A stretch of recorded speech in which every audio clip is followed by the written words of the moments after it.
Hello everyone, Books with Banks back again with another video. Today I'm back to continue my Sarah J. Maas read-through reviews of this read-through. I'm currently in the midst of the fourth and much shorter novel or novella of the ACOTAR series. That one is A Court of Frost and Starlight, but that does mean that yes, I have recently finished Maas's third book in a critically acclaimed and super popular series, A Court of Thorns and Roses series. This third book is A Court of Wings and Ruin. So, for those of you not too familiar with the series, ACOTAR is short for A Court of Thorns and Roses, the name of the first novel in the series and the name of the series itself. From my understanding, Maas originally planned a trilogy, and just having finished the third book, yes, I can definitely see that that might have been the case. This one very much feels like a conclusion, has it wrapped up, kind of tidied up a lot of narrative arcs.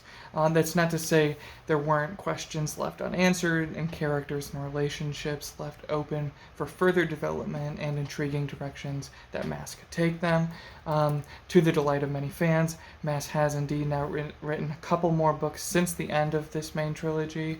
The first, it's a short Christmas-themed novel, the one I mentioned already, Court of Frost and Starlight. And then there's a much longer fifth book, A Court of Silver Flames. In this book, or that one, it seems like Maas is going to use to launch readers into the next arc or the next phase of her series with more unique points of view. All that to say, finishing this one, book 3, Wings and Ruin, it does feel like the end of a trilogy. However, there's still plenty of series left to read and to look forward to beyond this point. So, for today's review, I plan on going through and remaining relatively vague, but still trying to review this book the best I can without spoiling anything too specific for the whole series. After the initial spoiler-free section, I will then indicate when I'm going into spoiler territory. In that back half of the video or review, I will discuss my more spoilery thoughts on this book, maybe referencing a few more spoilery things in the first two books as well. So, here we go. A Court of Wings and Ruin was written by Sarah J. Maas as the third book, sort of conclusion to the first arc, of her A Court of Thorns and Roses fairy tale fantasy romance series. This book was first published in 2017 by Bloomsbury Press. The book continues the story of Feyre Archeron as she navigates the tense political situation and newfound friendships and relationships, all in the magical lands of Prythian. With a war fast approaching, Feyre and her newfound sort of family and old family are all caught up in everything, and old friends and new ones alike need to reconcile their differences. We're in for a roller coaster of an action-packed book 3. Now again, I'm not trying to spoil anything in this first part, which can be tricky for a later book in any series, but I'll kind of go through the major components of this book vaguely. First, I'll give my general thoughts on the romance and the characters, then I'll comment on the world building, I'll also touch on the themes of the book, and I'll wrap up with my overall feelings about the book and certain things that left a strange taste in my mouth by the end of the book. So, characters and romance. The romance in these books is, so far, it's there. It's definitely present, however, it doesn't really do much for me. I don't feel particularly connected to these characters when they're being romantic or talking about their feelings for one another. It's a lot of people telling each other how much they love each other, and then the kind of showing of that connection, and yeah, I guess inviting us in to see what their relationship and their love is like. A lot of that's accomplished through intimate scenes and amorous scenes, but not a ton of like sweet other non-sexual moments, which I find those kind of things that don't necessarily have to do with sex, but still show off a couple of characters and their like connection to each other, their romantic feelings for each other. I enjoyed that stuff, I think, a little bit more than the sex scenes. Or I think I'm starting to kind of find this out about where my interests lie in romance.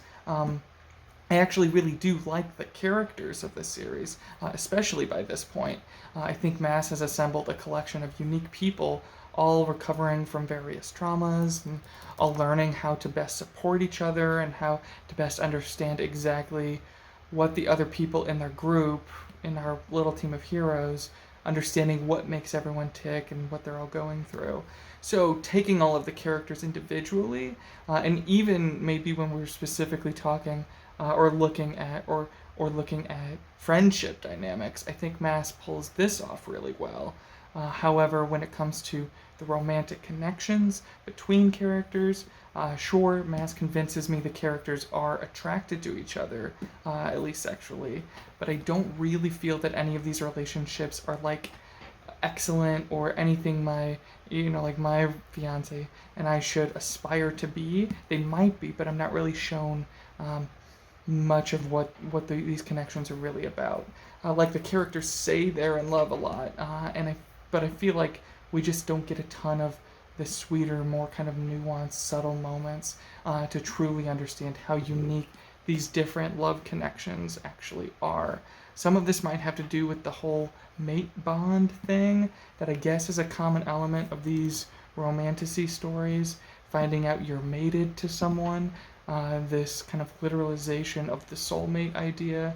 While I can see the positive here, I do like when fantasy stories take real world, kind of more abstract ideas and make them literal.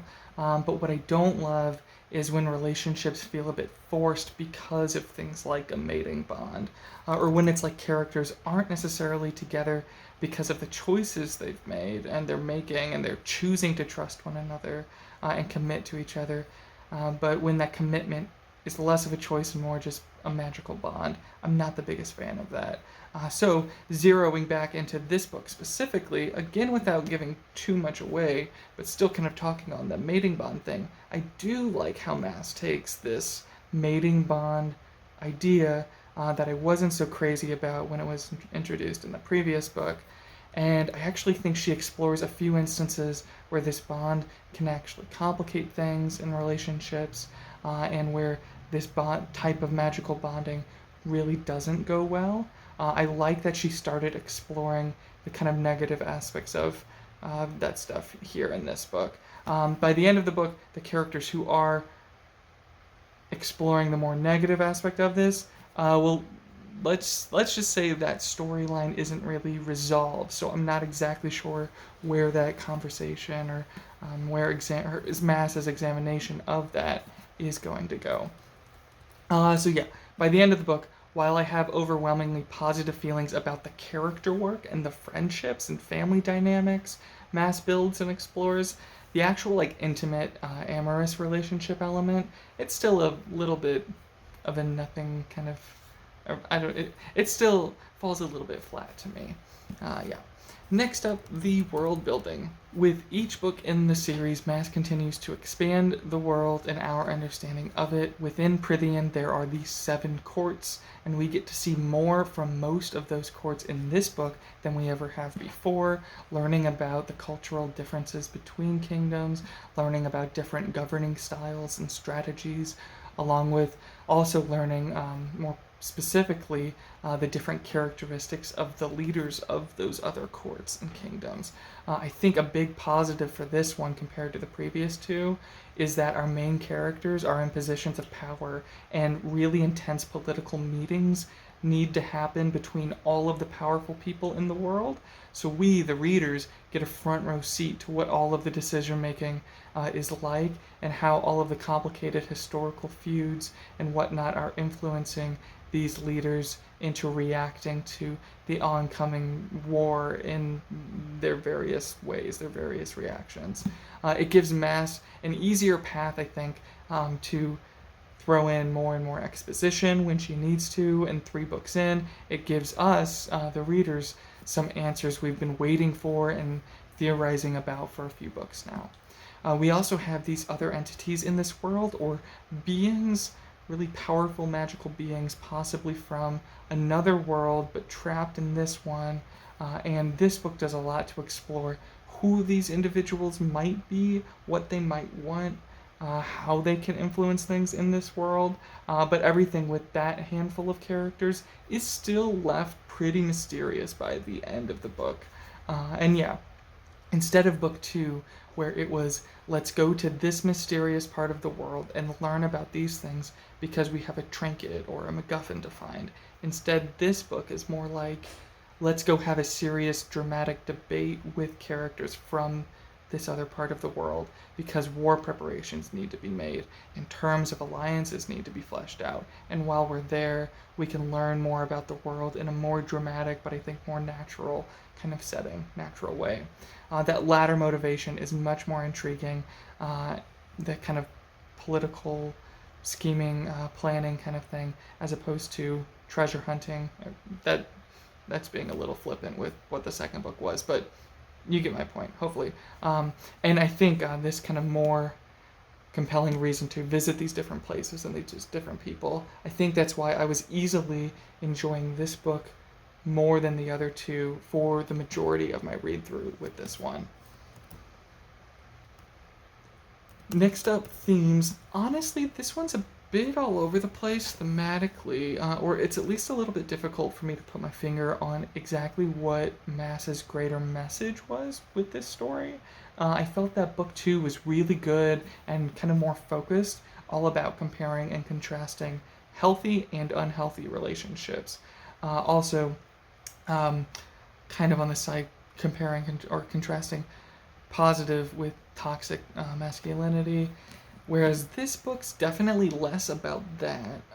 There's this through line, though, I guess, of our protagonist growing to accept and be more comfortable with the more destructive and monstrous parts of herself. I found that idea somewhat intriguing when it showed up, but scenes around this idea were few and far between. There's also this ever-present attitude of ego and how many centuries so many of these characters have held on to past grudges and rivalries. Some are able to forgive and move on and grow. Others are stuck and still reeling from the past wrongs or perceived wrongs done to them.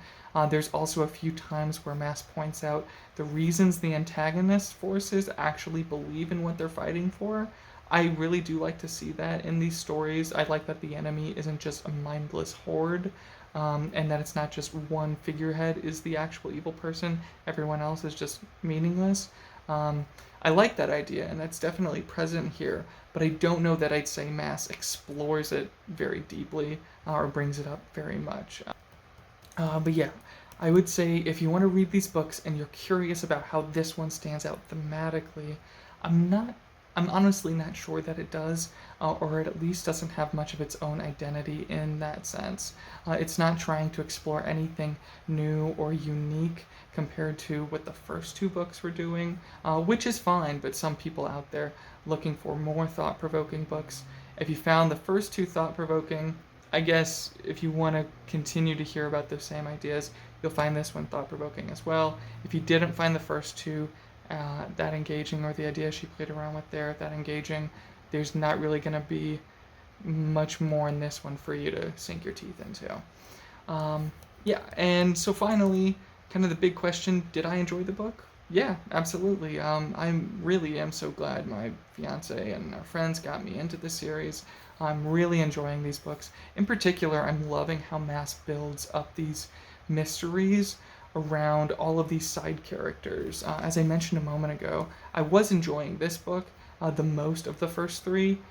That is until we got to the ending. Now, there's a lot to love about this ending, don't get me wrong, but there are a couple moments where I think Maas chose the shock and subversion method over building to and foreshadowing an expected and exciting event, and actually letting that moment pay off. She kind of chose to shock and go in a slightly different direction in a couple places that I wasn't too crazy about. Yeah, because I think what she replaced those big foreshadowed moments with was far less exciting than what could have been. Again, though, that's only with a couple moments and facets of the finale that I kind of struggled with and kind of had problems with, but that's not a critique of the overall book or the overall finale even. Now, up to this point, if you don't want to be spoiled on anything and you've watched to this point, thank you so much for watching. Have a good one, bye. But I am going to jump into spoilers. Here's your spoiler warning. You've been warned.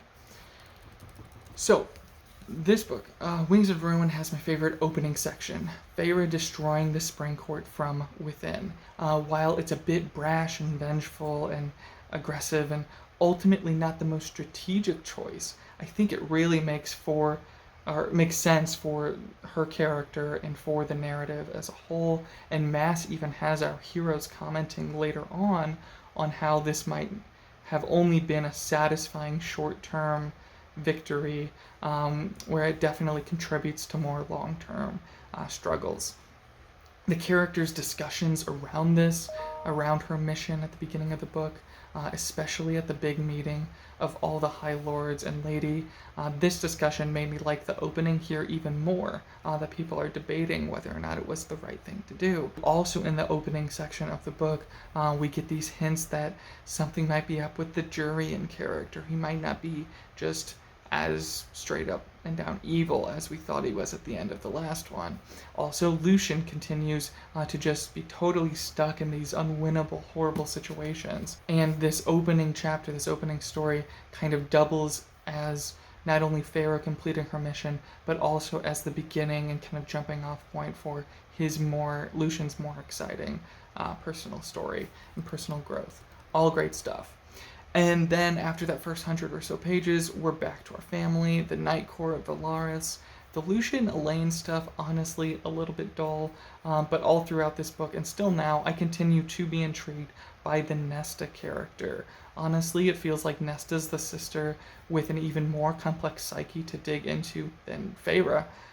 So I'm excited to get into A Court of Silver Flames. I've heard that book is all about her.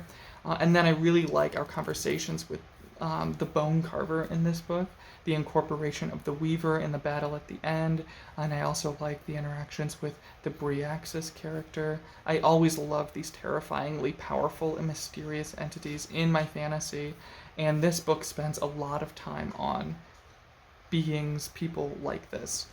Then, I also like that Lucian kind of gets to go off on his own mission to try and prove himself. I would love to have read a whole novella or side novel about his adventures on the continent looking for that army. I think he would be a fascinating POV character, and I'm sad that at this point in the series we're still pretty much just tied to Feyre's point of view. I like her, but I do think we're missing out on getting to know some of these more fascinating cast members as well as we could if we could see in their heads every once in a while. And then everything about the War Council and the reveals we get there, it's so well done. I think Maas builds up to this meeting perfectly. I do wish there was a bit less brawling in the war room. I get it, they're all trying to rile each other up, and they're all kind of suppressing their more bestial natures and impulses, but still at times it felt like some of these people weren't taking the impending war as seriously as we've come to expect they should. But that's a small gripe. So, I really was loving this book. And then too many weird things kind of happened right near the end that really jarred me and took me out of the story. The first and most jarring, and most upsetting, I think, was that it seemed Maas had built up a number of ways we could have our big heroes are down and out, big army shows up right at the end to save the day. We can call it like this Rite of the Rohirrim moment to reference Lord of the Rings. So Maas has kind of put in a few different places where we could get something like this, has foreshadowed something like this, where the good guys are about to lose, but oh, what's this? An unexpected army from that throwaway line, or random side quest errands someone might have mentioned earlier. Yay, they showed up with an army and now we're saved. Maas builds up to and foreshadows these moments very well throughout the book. And we know we might get a surprise from Jurian and Draken and Muriel. I think I got those names right. Sorry if I messed up on one of them. We can also hopefully maybe be surprised to find that Lucian did succeed in his quest to find the princess on the continent. Maybe he gets his hero moment, or he gets to be the hero and come and save the day. And first, the kind of first odd thing that happens that Maas actually does, the direction she actually takes things in, is she merges these two potential armies. Jurian's group, there were the people Jurian found and the people Lucian found. He merges them, showing up, basically making it happen at the same time, the same moment, the same army. So we only really get one moment like this, tides turning moment in the final battle. But then, for whatever reason, Maas thought it would be more satisfying for us to see Feyre, Nesta, and Elaine, their father, be the one who actually led the charge to save the day. And this guy is barely even a character with how little he's in these books. All we know about him is that he used to be a great merchant, lost all his money, he was devastated, and in his despair, and he was also wounded, he didn't have the energy or ability to really be a good dad. I really let down the three girls for several years, putting a lot of the burden of survival and raising each other on the girls themselves. Then, after Tamlin pulled some magical strings in the first book and got Dad Archeron back on his feet, all of a sudden, now that he's rich again, he's able to be a decent father, which kind of feels icky. But still, it's not like we're ever, when he's like a better father, it's not like even at that point we're ever given any inclination that he's a good guy now, or that he's on any kind of path to a redemption arc. We get no real teases or no hints about that.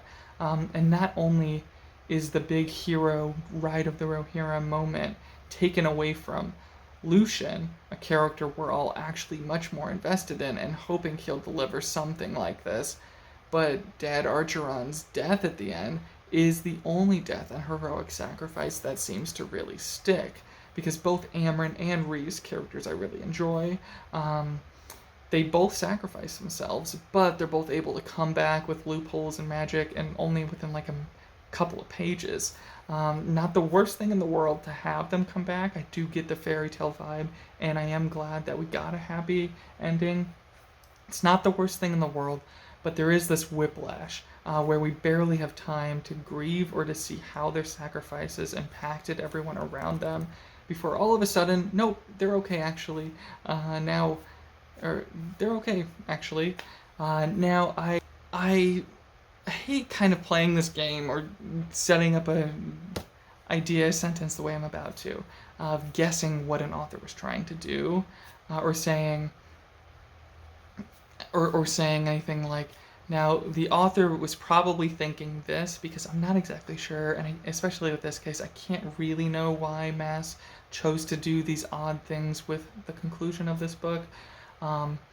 But I am wondering if Maas thought that their dad showing up at the end would feel important to all of us reading, because it no doubt felt important to the three sisters. Obviously, the three of them are much happier to see their dad show up saving the day than they would be to see Lucian showing up saving the day. So I can totally agree with and see kind of that angle of this. Those girls have far more reason to be invested in this twist and heroic appearance than we do, because they've spent much more time with their dad, and they kind of have to unconditionally love him, whereas us, the readers, we would much rather just have the characters we know showing up to do the big heroics and to make the big sacrifices. Sure, Dad showing up might get some more emotions out of Feyre, but Lucian showing up and showing that he was a success in his mission, showing up to save the day, instead of just stumbling into the fact that other less interesting people were already on the way to save the day, which is what happened. If Lucian had shown up, this would have actually meant a lot more to the readers, because we've spent so much more time with Lucian than Daddy Archeron. I feel like that would have tied the book together so much more nicely and neatly, because we did spend a lot of time kind of breaking Lucian out of the spring court at the beginning of the book. It just, to have him do so little in the end, at the end of the day, just didn't really make that much sense to me. Still a great book, still a good trilogy, but that ending did leave me with a disappointed taste in my mouth. But anyway, I do still think I liked it better than book one, but book two might edge it out ever so slightly because despite the gimmicky treasure hunting of book two, that second installment felt more focused on sort of contrasting of unhealthy and healthy relationships, and I think it also had a ton of intriguing, expanding world building and whatnot that this one had as well. I would like book three more if the ending tied together some character arcs and themes a little bit more neatly, but still, it was a very solid entry in the series. All that said, please let me know what your thoughts are on this series in the comments below. Try to keep the comments, at least initial comments, spoiler-free for anyone watching just the spoiler-free section of this video. I should have a review up pretty soon here for book 4, actually, because it's really short, a little kind of palate cleanser. So please stay tuned to see what my thoughts are on that book. But yeah, thank you so much for watching. Have a great day. Bye.